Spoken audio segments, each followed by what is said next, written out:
They thought they could claim his forest with slick promises, forged documents, and bulldozers roaring at dawn. But Caleb Warwick wasn't just a landowner, was the land's protector, a man who'd spent decades learning its secrets. When a scheming HOA launched their attack, they had no idea they'd roused a force as unyielding as the pines he'd sworn to defend. Caleb never bought the land to prove a point. He bought it for its silence, for the way it exhaled a peace the world had long forgotten. 450 acres of scarred pine forest, gutted by years of commercial logging, left to wither. To most, it was worthless. To Caleb, a retired land surveyor who'd spent 20 years untangling property disputes like a surgeon cutting through red tape, it was a promise. He knew the law's sharp edges, its loopholes, and how to seal them tight. It took 7 years to piece together the fragmented parcels into one unbroken title. He poured his life into healing Itclean water for roots, native tree liens, paths for deer and fox. He didn't just own the land, he mapped its pulse. Blindfolded, he could tell you where the owls nested or where the soil softened after rain. His home, a fortress of cedar, steel, and stone, stood off-grid with solar panels, a wind turbine that hummed in storms, and a wood stove that warmed his bones. It wasn't a statement. It was his truth. Then came the HOA, a pastel prison called Sapphire Grove just across the old logging road. 23 identical homes, all vinyl siding and manicured lawns, ruled by a board that operated like a cult. Their leader, Diane Voss, arrived one May morning, parking her gleaming SUV at the end of Caleb's gravel drive. She strode up in pristine loafers, a smile as fake as her binder's glossy pages. "Mr. Warwick," she called, clutching her proposal like a weapon. Caleb stepped onto his porch, coffee in hand. "That's me." She thrust the binder forward, pitching a community green space. On his land, 300 acres for trails, a playground, maybe a war memorial. "You'd be a hero," she said, eyes blinking. "Plaques, press, a legacy." Caleb sipped his coffee. "You mean I'd give you a park?" Diane's smile tightened. "A partnership," she corrected, flipping to a page of buzzwords. He cut her off. "No, this is private land. No easements, no public zoning, no deal." Her eyes blinked hard, but her voice stayed syrupy. "Surely you see the community benefit." Caleb pointed across the road. "There's county land behind your houses. Use that." Diane snapped. "It floods." He shrugged. "Then don't build a park." Her heels crunched gravel as she stormed off, leaving a silence that felt like the calm before a storm. 6 days later, a certified letter arrived, stamped with a fake county seal and dripping with legal jargon that screamed amateur. It demanded Caleb reclassify his land for public access, signed by a non-existent assistant district officer. He called the county. No such person, no such department, no record of any HOA request. This wasn't a negotiation, it was war. Soon, bright orange survey flags sprouted in his forest like toxic weeds. Plastic stakes followed, pounded into trails in a grid that mocked his boundaries. Trail cameras caught 3 figures at 2 a.m., planting stakes and measuring tape under headlights. One pissed on a sapling Caleb had planted himself. He filed a complaint with the county, but their response was slow, bureaucratic. So he documented everything: photos, videos, timestamps, a file he labeled invasion. Then the drones came, buzzing like vultures. Cheap models at first, then sleek ones with thermal cameras, hovering over his house at night. Caleb tracked their paths to Sapphire Grove, spotting 5 launch points. One night, he lit up a drone with a spotlight, catching its serial number as it fled. The next morning, he caught a man in a Sapphire Grove polo wielding a chainsaw on his west trail. "Lost?" Caleb asked, voice like steel. The man stammered. "HOA told me to clear brush for trails." Caleb pointed to a private property sign. Within 15 minutes, a sheriff's deputy had the man cuffed, muttering about Diane's approval.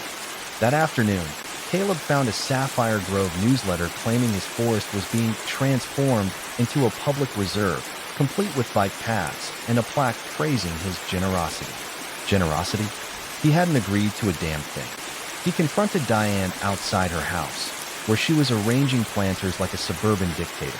Holding the newsletter, he said, "You lost your mind, or just your soul?" She didn't flinch. "It's called Vision, Mr. Warwick." Your land's wasted as your private playground. Your people are trespassing, flying drones, sending chainsaw crews. He shot back. She smiled. Prove it was us. Lawyer up, because the community vote's happening. People love parks. Caleb stared. You think a fake vote rewrites property law? She shrugged. Public opinion's a powerful thing. Hope you're ready. The bulldozers came on a Thursday, their rumble shaking the dew from the pines. 4 orange beasts lined up at the forest's edge, tearing into a deer corridor. Men in vests waved stakes, led by a bearded guy barking orders. Caleb walked up, heart pounding like a war drum. 30 seconds to explain, or I start calling badges. The leader smirked.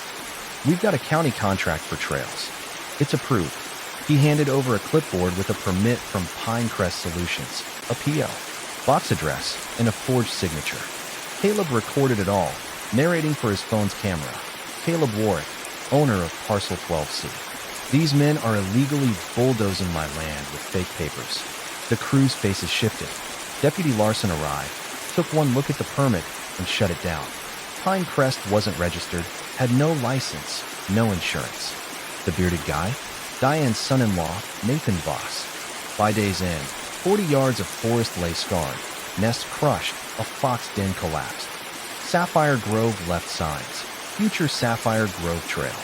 Caleb ripped them out, splintering the stakes. That night, he sat with a bottle of bourbon, staring at the wounded treeling. They weren't just stealing land, they were killing its silence. He filed reports with the state attorney general and environmental agency, including drone footage and deputy badge cam. 2 days later, Nathan vanished conveniently out of town when investigators knocked. Diane issued a statement to the local paper, feigning shock at her son-in-law's rogue actions. Caleb wasn't buying it. Then came the fire. Past midnight, the smell of wild smoke jolted him awake. An orange glow pulsed beyond the east trail. Barefoot in jeans and boots, he grabbed a fire rake and ran. Flames licked young pines, not yet an inferno but hungry. He called 911, digging a fire line while the dispatcher asked useless questions. A wind shift saved older trees, and fire crews contained it, but 50 acres were ash saplings, ferns, nests gone. The fire marshal found gasoline and synthetic oil at the ignition point. Trail cameras showed 2 hooded figures from Sapphire Grove at 11:43 p.m., one carrying a duffel.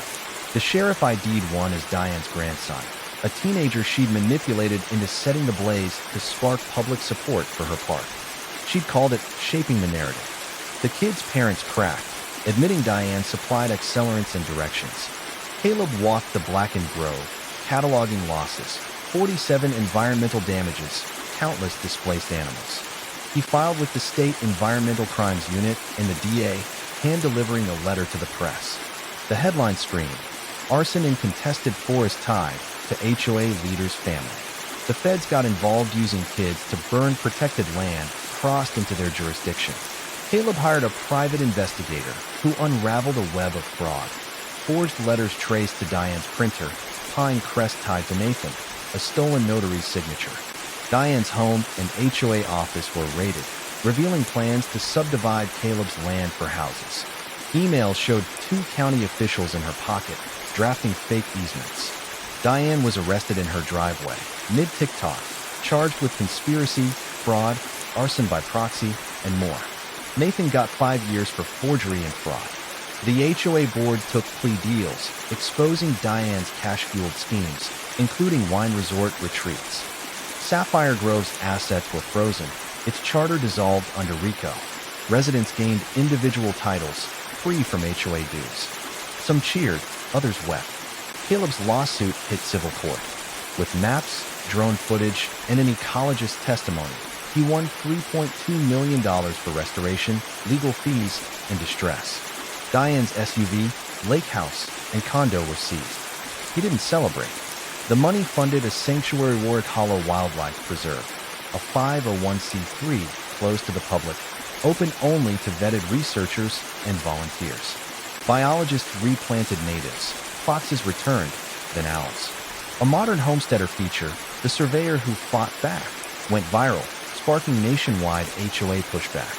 Caleb became a reluctant symbol, his story fueling Land Guardians, a non-profit for property rights. He donated anonymously but watched their tree planting video when the world felt heavy. Diane's appeals failed. She's serving 12 years near Tacoma, reportedly running a book club. Sapphire Grove's sign vanished, its streets quieter. Caleb rebuilt fences, added signs about native species, and hung a plaque. This land is not for parks. It is for peace. And if you try to take it, it will fight back. The forest healed squirrels, blackberries, even a bear passing through. Caleb stayed, walking trails, drinking coffee on his porch, listening to the pines. He wasn't a hero, just stubborn. But the land remembered, and so did he.